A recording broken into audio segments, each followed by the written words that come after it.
Hello दोस्तों, स्वागत है एक बार पुनः आप सभी का हमारे अपने YouTube चैनल शिव कोचिंग क्लासेस पर। दोस्तों उम्मीद करता हूं आप सभी बेहतर होंगे और आप सभी की पढ़ाई भी बेहतर ढंग से चल रही होगी। दोस्तों यहां पे आज की इस वीडियो में हम देखेंगे चैप्टर 2.1। देखिए यदि आप युग बोध से पढ़ रहे हैं तो उसमें आपको चैप्टर 2 के बाद चैप्टर 2.1, 2.2 और 2.3, 2.4 यहां तक बना के दिया है। लेकिन यदि आप शिवलाल में जाएंगे तो वहीं 2.1 को आपको चैप्टर 3 बना के दिया है। यानी हमारा जो जगत मुनेरा चल रहा है, तो आप यदि युग बोध की किताब से पढ़ रहे हैं या नवबोध की किताब से पढ़ रहे हैं तो आपके लिए चैप्टर 2.1 है। और वहीं यदि बात करें शिवलाल से जो पढ़ते हैं तो उनके लिए चैप्टर 3 है। तो देखिए यहाँ पे दोस्तों आज की इस वीडियो में देखेंगे माइकोप्लाज्मा क्या होती है और साथ ही साथ जो माइकोप्लाज्मा के जनरल कैरेक्टर यानी कि सामान्य लक्षण क्या होते हैं ये भी देखेंगे। और इसके अलावा साइनोबैक्टीरिया या ब्लू ग्रीन जो एल्गी होती है उसके भी क्या लक्षण होते हैं वो भी आज की इस वीडियो में हम देखेंगे। तो आइए दोस्तों वीडियो को सीधे स्टार्ट करते हैं। दोस्तों देखिए यदि माइकोप्लाज्मा की यदि हम बात करें तो देखिए माइकोप्लाज्मा का नाम जैसे ही आता है यानी माइंड में आ जाता है कि पादप रोग विज्ञान। तो देखिए पादप रोग विज्ञान में एक नए रोग समूह का अध्ययन किया गया, इसे माइकोप्लाज्मा कहते हैं। और एक्चुअल में जो माइकोप्लाज्मा ये जीवाणुओं का ही एक समूह होता है। देखिए पादप रोग विज्ञान में एक नए रोग का अध्ययन किया गया जिसे माइकोप्लाज्मा कहते हैं। साधारणतः यदि हम बात करें माइकोप्लाज्मा की तो देखिए माइकोप्लाज्मा जो होती है प्लूरोनिमोनिया समान जीव होती है। इसको हम शॉर्टकट में PPLO भी कहते हैं। क्या कहते हैं इसको हम शॉर्टकट में? PPLO भी कहते हैं, क्योंकि यह यह प्लूरोनिमोनिया लाइक ऑर्गेनिज्म यानी दोस्तों ये प्लूरोनिमोनिया समान जीव होते हैं जो कि मानवों में या हम कह सकते हैं कि जो कि जानवरों में कई सारे रोग उत्पन्न करते हैं। और देखिए यहाँ पे एक रोग दिया भी गया है क्योंकि ये जानवरों में बोविन प्लूरोनिमोनिया नामक रोग उत्पन्न करते हैं। यदि माइकोप्लाज्मा की बात की जाए दोस्तों तो यह क्या करता है? देखिए यह जानवरों में बोविन प्लूरोनिमोनिया नामक रोग पैदा करता है। तो इस प्रकार से माइकोप्लाज्मा जो होता है ये भी एक प्रकार से जीवाणु ही होते हैं जो कि भयंकर रोग उत्पन्न करते हैं मानवों में एवं जानवरों में। साथ ही साथ कुछ पादपों में भी ये भयंकर रोग उत्पन्न करते हैं। चलिए अब यदि बात करते हैं हम इसके जनरल कैरेक्टर यानी इसके सामान्य लक्षण की, तो देखिए इनके जनरल कैरेक्टर या सामान्य लक्षण में देखिए पहला लक्षण क्या है, इनके सभी जो जंतु होते हैं देखिए इनमें क्या होता है, इनमें कोशिका भित्ति का अभाव होता है। ये सबसे बड़ी विशेषता है किसकी? माइकोप्लाज्मा की।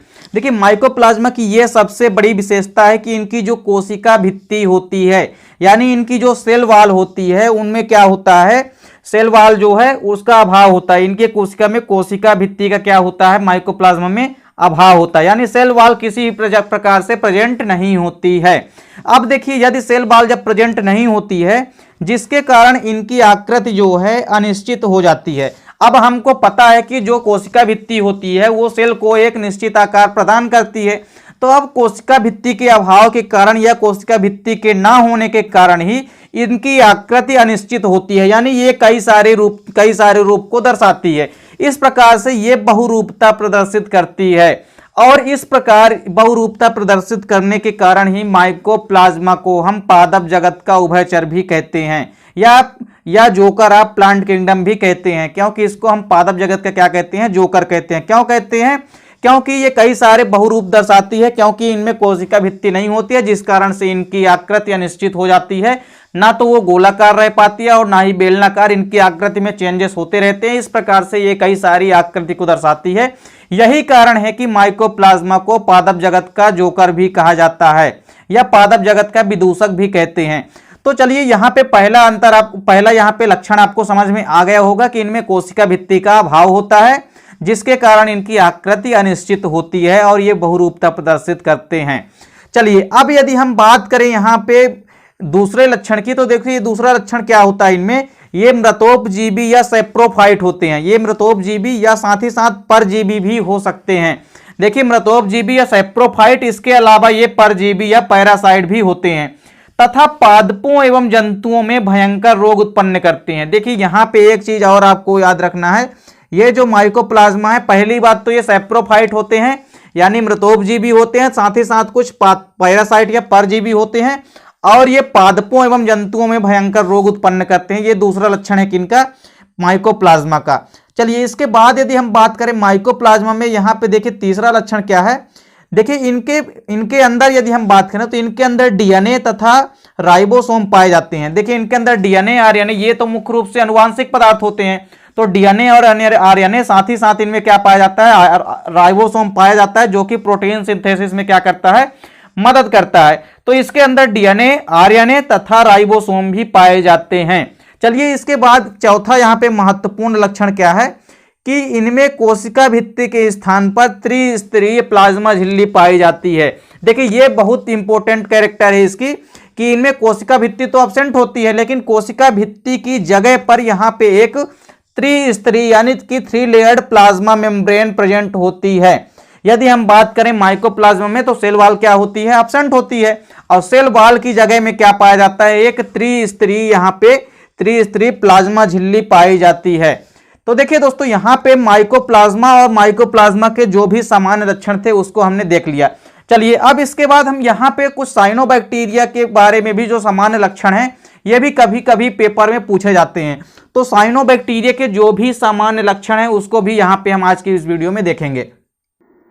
चलिए अब यहाँ पे हम साइनोबैक्टीरिया के जो भी जनरल कैरेक्टर यानी कि साइनोबैक्टीरिया के जो भी सामान्य लक्षण हैं उसके बारे में देखते हैं। तो चलिए यदि हम बात करें साइनोबैक्टीरिया के सामान्य लक्षणों के बारे में तो देखिए साइनोबैक्टीरिया का पहला सामान्य लक्षण क्या है। सबसे पहली बात तो साइनोबैक्टीरिया को हम ब्लू ग्रीन एल्गी भी कहते हैं, यानी इसको हम शॉर्टकट में BGA भी लिखा आपने कहीं कहीं पे देखा होगा। उसका मतलब होता है B से ब्लू, G से ग्रीन और A से एल्गी, तो इनको हम ब्लू ग्रीन एल्गी भी कहते हैं। यदि हम बात करें इसके पहले लक्षण की तो देखिए इसका क्या होता है लक्षण पहला, इस वर्ग के सदस्यों का कोशिकीय संगठन जो होता है वो निम्न स्तर का होता है, यानी बहुत ही लोअर स्तर का इनका कोशिकीय संगठन यानी कि सेल ऑर्गेनाइजेशन जो होता है ये बहुत ही निम्न स्तर का होता है। इसके बाद देखिए दूसरा यहाँ पे सामान्य लक्षण क्या है कि इनमें झिल्लीबद्ध कोशिकांगों का अभाव होता है, यानी ऐसे कोशिकांग जो कि झिल्ली युक्त होते हैं जैसे कि माइटोकॉन्ड्रिया हो गया, तो इसमें इस प्रकार के कोशिकांगों का प्रमुख रूप से क्या होता है, अभाव होता है। तो पहला लक्षण तो क्या हो गया कि इस वर्ग के सदस्यों का कोशिकीय संगठन जो है वो निम्न स्तर का होता है यानी लोअर लेवल का होता है, और इनमें झिल्लीबद्ध कोशिकांगों का अभाव होता है, और इनमें वास्तविक केंद्रक नहीं पाया जाता, यानी इनमें जो ट्रू न्यूक्लियस है इसका एब्सेंट होता है। इनमें सत्य केंद्रक या हम कह सकते हैं वास्तविक केंद्रक नहीं पाया जाता है। अब देखिए इसके बाद इनमें तीसरा महत्वपूर्ण इनका लक्षण क्या है कि इसके सदस्य जो होते हैं वो फाइकोसाइनिन वर्णक के कारण नीले रंग के होते हैं। देखिए हमने क्या कहा कि इसको ब्लू ग्रीन एल्गी इसीलिए भी कहते हैं क्योंकि इसका कलर जो है कैसा होता है, ब्लू और ग्रीन मिलता जुलता है, लेकिन ब्लू अधिकतर कलर जो है कैसा होता है, ब्लू होता है, तो इसीलिए इनको हम क्या कहते हैं, ब्लू ग्रीन एल्गी कहते हैं। लेकिन इनका जो ब्लू रंग है वो किसके कारण होता है, तो इस देखिए जो फाइकोसाइनिन नामक एक वर्णक होता है, तो इस फाइकोसाइनिन नामक वर्णक के कारण ही इनका रंग जो है या इनका कलर है क्या होता है, नीले रंग का होता है। चलिए इसके बाद देखिए अगला यहाँ पे महत्वपूर्ण लक्षण क्या है कि इनके नाइट्रोजन स्थिरीकरण करने वाले सदस्यों में एक विशेष प्रकार की संरचनाएं पाई जाती है जिसको हम क्या कहते हैं, हेटेरोसिस्ट कहते हैं।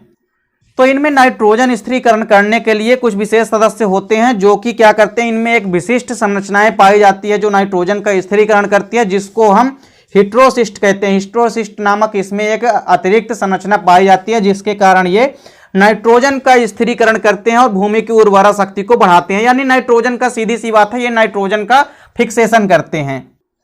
इसके बाद देखिए साइनोबैक्टीरिया के एक और महत्वपूर्ण यहाँ पे लक्षण है कि इनके सदस्यों में लैंगिक एवं अलैंगिक प्रजनन का पूर्ण अभाव होता है, यानी इनमें सेक्सुअल व असेक्सुअल रिप्रोडक्शन पूरी तरह से एब्सेंट होता है, यानी इनमें ना तो लैंगिक जनन पाया जाता है और इनमें ना ही अलैंगिक जनन पाया जाता है। तो इस प्रकार से ये साइनोबैक्टीरिया के प्रमुख कैरेक्टर थे। तो यहाँ पे दोस्तों हमने आप लोगों को सबसे पहले माइकोप्लाज्मा के बारे में बताया। माइकोप्लाज्मा जो होता है एक पादप रोग विज्ञान के क्षेत्र में जो एक नए समूह का अध्ययन किया गया उसको हम माइकोप्लाज्मा कहते थे, और बेसिकली माइकोप्लाज्मा जो है यह जीवाणुओं का एक समूह होता है जो कि पादपों व जंतुओं व मानव में विशेष प्रकार के भयंकर रोग उत्पन्न करते हैं। और यदि हम बात करें माइकोप्लाज्मा की तो माइकोप्लाज्मा जो होती है वो प्लूरोनिमोनिया समान जीव होती है, यानी PPLO, या इसको हम क्या कहते हैं, न्यूमोनिया प्लूरोनिमोनिया समान जीव, या इसको हम प्लूरोनिमोनिया लाइक ऑर्गेनिज्म कहते हैं। और देखिए ये इसको क्यों कहते हैं, क्योंकि ये जानवरों में एक विशिष्ट प्रकार का रोग बोविन प्लूरोनिमोनिया नामक रोग उत्पन्न करते हैं। और देखिए यहाँ पे हमने इसके बाद क्या डिस्कस किया, इसके बाद हमने माइकोप्लाज्मा के सामान्य लक्षण देखा। जिसमें हमने देखा कि माइकोप्लाज्मा में कोशिका भित्ति या सेल वॉल का अभाव होता है और साथ ही साथ इसके कारण ये बहुत सारे रूपों को दर्शाती है, यानी ये बहुरूपता प्रदर्शित करती है। और माइकोप्लाज्मा के इस बहुरूपता प्रदर्शित करने के कारण ही माइकोप्लाज्मा को हम पादप जगत का बहुरूपीय या पादप जगत का हम विदूषक कहते हैं, या इसको हम जोकर ऑफ प्लांट किंगडम कहते हैं। अब इसके बाद हमने दूसरा कैरेक्टर क्या देखा था कि ये मृतोपजीवी या परजीवी हो सकते हैं तथा साथ ही साथ पादपों एवं जंतुओं में ये भयंकर रोग उत्पन्न करते हैं। वहीं इसका आखिरी लक्षण क्या था कि इनके अंदर डीएनए, आरएनए तथा साथ ही साथ राइबोसोम पाए जाते हैं। वहीं एक और इंपॉर्टेंट लक्षण क्या था यहाँ पे कि इनकी कोशिका भित्ति के स्थान पर त्रिस्तरीय प्लाज्मा झिल्ली प्रेजेंट होती है। इसके बाद हमने देखा साइनोबैक्टीरिया के समान लक्षण। तो साइनोबैक्टीरिया का जो वर्ग होता है, इस वर्ग के सदस्यों का कोशिकीय संगठन जो होता है वो निम्न स्तर का होता है, यानी लोअर लेवल का होता है। साथ ही साथ देखिए इसमें क्या होता है कि इनमें जो झिल्लीबद्ध कोशिकांग होते हैं उनका पूरी तरह से क्या होता है, अभाव होता है, यानी झिल्लीबद्ध कोशिकांग अभाव होता है, एब्सेंट होते हैं। एवं इनमें ट्रू यानी सत्य केंद्रक या हम कह सकते हैं वास्तविक केंद्रक का अभाव होता है, यानी इनमें वास्तविक केंद्रक नहीं पाया जाता है। इसके सदस्य जो भी होते हैं वो फाइकोसाइनिन नामक वर्णन के कारण क्या होते हैं, नीले रंग के दिखाई देते हैं। इसी कारण हम इसको ब्लू ग्रीन एल्गी या इसको हम नील हरित शैवाल भी कहते हैं। इसके अलावा इनके नाइट्रोजन स्थिरीकरण करने वाले सदस्यों में क्या होता है, एक विशेष प्रकार की संरचनाएं पाई जाती है जिसको हम क्या कहते हैं, हेटेरोसिस्ट कहते हैं। तो उम्मीद करता हूं दोस्तों वीडियो पसंद आई होगी। दोस्तों वीडियो यदि अच्छी लगे तो लाइक और कमेंट कीजिएगा, साथ ही साथ दोस्तों को भी शेयर कीजिएगा। मिलते हैं दोस्तों नेक्स्ट वीडियो में, तब तक के लिए जय हिंद, वंदे मातरम।